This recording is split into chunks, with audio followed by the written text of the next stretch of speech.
बिहारमधील बुद्धगया येथील बोधी विहार हे अनेक वर्षापासून त्या ठिकाणी स्थापन करण्यात आलेलं आहे। अशोक राजा सम्राट ते तेव्हापासून ते विहार त्या ठिकाणी आहे आणि हे बुद्ध विहार बौद्धांच्या ताब्यात मिळालं पाहिजे ही मागणी घेऊन आज देशभर आंदोलन या ठिकाणी होत आहे। रिपब्लिकन पार्टी ऑफ इंडियाचे राष्ट्रीय अध्यक्ष रामदासजी आठवले यांच्या नेतृत्वाखाली आज पूर्ण महाराष्ट्रात हे आंदोलन त्या ठिकाणी चालू आहे आणि बुद्ध विहार हे आमच्या हक्काचं आहे आणि त्या ठिकाणी जर कोणी दुसरा हक्क दाखवत असेल आणि ते जर आमच्या ताब्यात नसेल तर बौद्धांना ही जी बाब आहे खटकणारी बाब आहे। म्हणून महाबोधी विहार हे आमच्या हक्काचं आहे आणि ते आम्हाला मिळालं पाहिजे आणि म्हणून त्या ठिकाणी आज रिपब्लिकन पार्टी ऑफ इंडियाच्या वतीनं आयुक्त कार्यालयावर निदर्शनं करण्यात आलेली आहेत।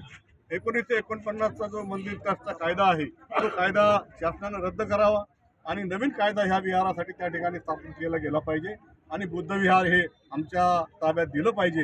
हे बुद्ध विहार ताब्यात मिळाल्याशिवाय बौद्ध जनता दलित जनता ही गप्प बसणार नाही आणि हे आंदोलन अधिकाधिक तीव्र होत राहील असं मला या ठिकाणी। दादा 1918 पासून वेळोवेळी आंदोलनं झाली आहे, जनता रस्त्यावर उतरलेली, तरी पण सरकार त्याकडे गांभीर्याने बघत नाही, लक्ष देत नाही, काय वाटतं?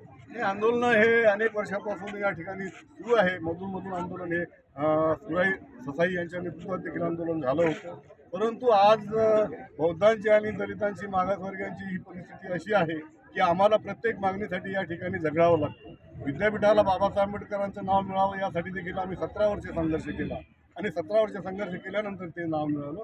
तर आता हे बौद्धाचं जे विहार आहे हे बौद्धांच्या ताब्यात मिळण्यासाठी आंदोलन कुठल्याही टोकाला जर न्यायचं झालं तर काश्मीरपासून तर कन्याकुमारीपर्यंत पूर्ण भारतभर आंदोलन करण्याचा संकल्प आठवले साहेबांनी आणि राहुल बोधी महाथेरो यांनी केलेला आहे आणि त्या दृष्टीनं ही आमची आंदोलनाची हात पुढे चालू आहे। दादा तुम्ही सत्तेत आहात, सत्ताधारी आहात, तरी आपल्या मागण्यासाठी रस्त्यावर उतरून आंदोलन करावं लागतं? नाही, सत्तेत जरी आम्ही असलो, सत्तेत आमचा सहभाग जरी असला तरी सत्तेत सहभाग एवढा मोठा आमचा नाही आहे। एक मंत्री आमच्या सत्तेमध्ये आहे आणि पूर्ण मंत्रिमंडळ हे NDAचं आहे, तर या सत्तेमध्ये देखील या ठिकाणी आपण ही मागणी आठवले साहेबांच्या नेतृत्वाखाली आपण ही मागणी पंतप्रधानांसमोर आणि अमित शहा भाई यांच्यासमोर ही मागणी आम्ही निश्चितपणाने ठेवणार आहोत आणि हे सत्तेचा जो फायदा आहे तो फायदा बौद्ध जनतेला कसा मिळेल हा दृष्टिकोन देखील आम्ही समोर ठेवून हे काम बौद्धगया येथील आंदोलकांना सहकार्य करण्यासाठी छत्रपती संभाजीनगरहून आपले काही कार्यकर्ते जाणार आहेत?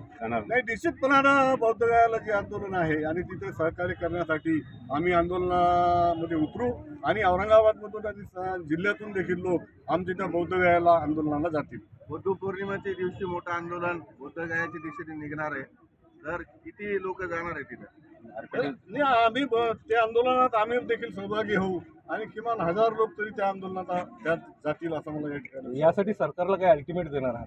नाही, सरकारला आंदोलनाचा अल्टिमेट आम्ही देणार आहोत की बौद्धगयाचं आंदोलन जे आहे ते हे पूर्ण देशातील एक आठवले साहेबांच्या नेतृत्वात एक बैठक दिल्लीला होणार आहे आणि त्यानंतर पुढचं अधिवेशन जे असेल त्या अधिवेशनाच्या वेळेला आम्ही सरकारला अल्टिमेटम देऊ की हे ताब्यात दिल्याशिवाय आता आम्ही मागे हटणार नाही, अन्यथा पुढचं आंदोलन हे भयानक असेल। तर मागे जे आंदोलन झालं बौद्धगयाला विश्व आणि महासंघाच्या कार्यकर्त्यावर हल्ले झाले, पोलिसांनी त्यांना उचलून लावलं, काय सांगणार? नाही, पोलिसांनी हल्ला केला, त्यांच्या बळाचा वापर केला तर पोलिसांना तो लोकशाहीमध्ये अधिकार आहे की ज्या ठिकाणी आंदोलक ज्या ठिकाणी आंदोलन करत असतील आणि आंदोलन भरकटत असेल तर ते त्यांनी केलं, परंतु ते घटनाबाह्य आहे आमचं असं म्हणणं आहे। आंदोलकांना आंदोलन करण्याचा अधिकार बाबासाहेब आंबेडकरांच्या घटनेने या ठिकाणी दिलेला आहे आणि म्हणून आंदोलन करणं हा आमचा हक्क आहे।